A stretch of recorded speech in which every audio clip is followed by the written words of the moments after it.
In a campaign season dominated by divisive rhetoric, last night's VP debate seemed like a throwback. They were polite. The word agree came up 24 times, and they even shared a moment on an issue where they're miles apart on policy, gun violence. I think all the parents watching tonight, this is your biggest nightmare. Look, I got a 17-year-old, and he witnessed a shooting at a community center playing volleyball. Those things don't leave you. Tim, first of all, I didn't know that your 17-year-old witnessed a shooting. And I'm sorry about that, and I hope that he's doing okay. So. Christ have mercy. It is awful. Joining us now, Eugene Daniels, Politico White House correspondent, Playbook co-author, and MSNBC political analyst. Jeremy Peters, reporter for the New York Times and an MSNBC contributor. Michael Hardaway is former spokesman for Congressman Hakeem Jeffries. Welcome all. Guys, good to have you on set. Michael, agree was a big word. It was the buzzword last night. But did being civil help either candidate? Well, this is the way it should be, right? Really? We should be in a situation where we can agree respectfully and agreeably. However, I had bad news. I knew there was a however. Which is J.D. Vance did an excellent job of being sort of like the Mike Pence nice guy, good guy thing, but he lied most of the night. I mean, the idea that Donald Trump saved Obamacare is egregious. That's just not true. And he had a litany of those things. And so from a substance perspective, we can't lose sight of what was said and whether those things are accurate. But I do want to give J.D. Vance credit and Coach Walz credit for being adults, which is what we need in this era. Well, Eugene, a panel of swing voters surveyed by the Washington Post gives the win to Vance. So did the New York Times writers, one of whom suggests that Trump will be enraged by Vance's good reviews. Did you hear in Vance's answers, I don't know, a 40-year-old who's trying to preserve a post-election political career? What did you make of last night? Looking ahead. Right, Chris.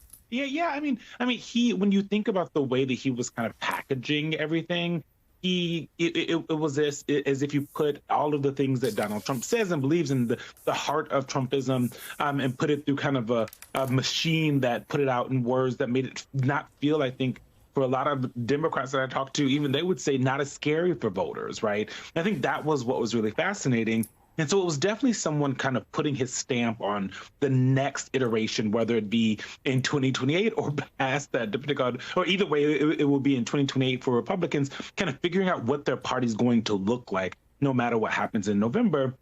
And, you know, there were mistruths the entire time, but repackaging it as a calmer version of Donald Trump, and still being kind of feisty. I do think the headline about Donald Trump not liking that Vance is getting all of this praise is true, which also means people should not put out of the equation that we might get another debate, because I don't know, I still am not convinced, and a lot of reporters aren't, that Donald Trump is going to allow J.D. Vance to have kind of the final say on a big stage for his ticket.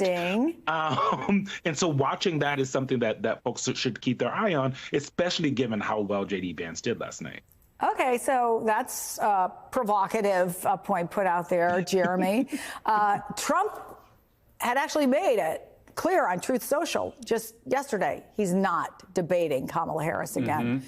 He pulled out of his 60 Minutes interview. So what's going on, and do you think he could change his mind?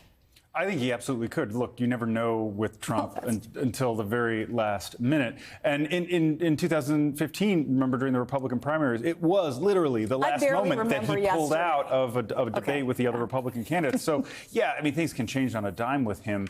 So I'm not ruling that out at all. What I do think not participating in a debate does is it really complicates a rather effective argument he's had against Kamala Harris, which is, why isn't she doing more interviews? Why isn't she putting herself out there? Which she's exactly doing. Right. So if his brand, his image that he wants people to see is strength and confidence, it doesn't seem very strong or confident to be pulling out of interviews and hiding from debate moderators when your opponent has agreed to one already. Yeah, I mean, Trump likes to say I answer questions all the time, but Vaughn was here earlier and pointed out he's only done 2 sit-downs in the last several years. So it's a very different thing. Michael, right after the debate, the Harris campaign put out a new digital ad attacking Vance, but also Donald Trump's age.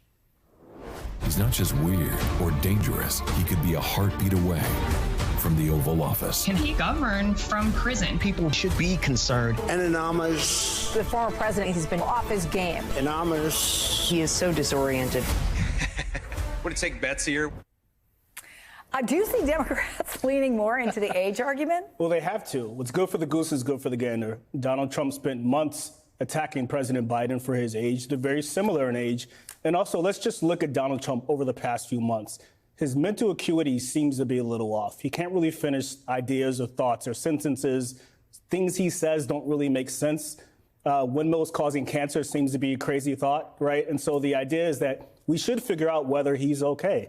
And I think another debate would be perfect for that. So, Eugene, Trump is getting a lot of attention for some, let's call them hard to follow comments he made while speaking in Milwaukee. Here's a sample. Global warming wasn't working because the planet's actually gotten a little bit cooler recently. But climate change covers everything. It can rain, it can be dry, it can be hot, it can be cold. Climate change, everything is. Look, and I believe I really am an environmentalist. You got to see the bathrooms that they project for people. I can't talk to you about it because it's so gross. But basically, water-free bathrooms, water-free, no water. This is not good. They were like Rambos. It's like putting 1,000,000 Rambos. Good old Sylvester Stallone is my friend. But it's like putting 1,000,000 Rambos. Somebody explained that to me. They're great fighters. It's like putting a Rambo. Give him a knife, and that's all he needs.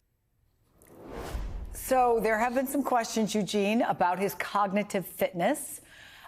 My question is this actually a notable shift? Or is this just Trump stream of consciousness?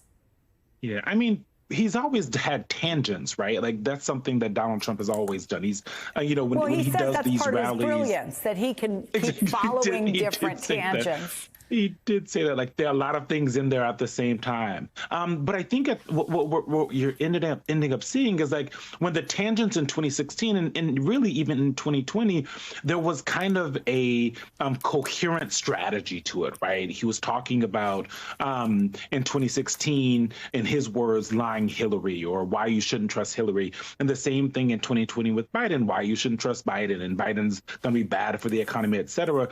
And now it's kind of all over the place. Right? There's been a lot made about Hannibal Lecter and him talking about windmills all the time. And I think cognitive side aside, because I'm not a doctor, what you're seeing is happens when someone doesn't really have a policy North Star, right? Like, he doesn't really care that much, it seems, about policy across the board. And so when the things that he's really cares about, right, immigration and the economy, things that he knows that voters are really focused on, even those tangents don't seem to make a lot of sense. But it doesn't matter for the people that love him, right?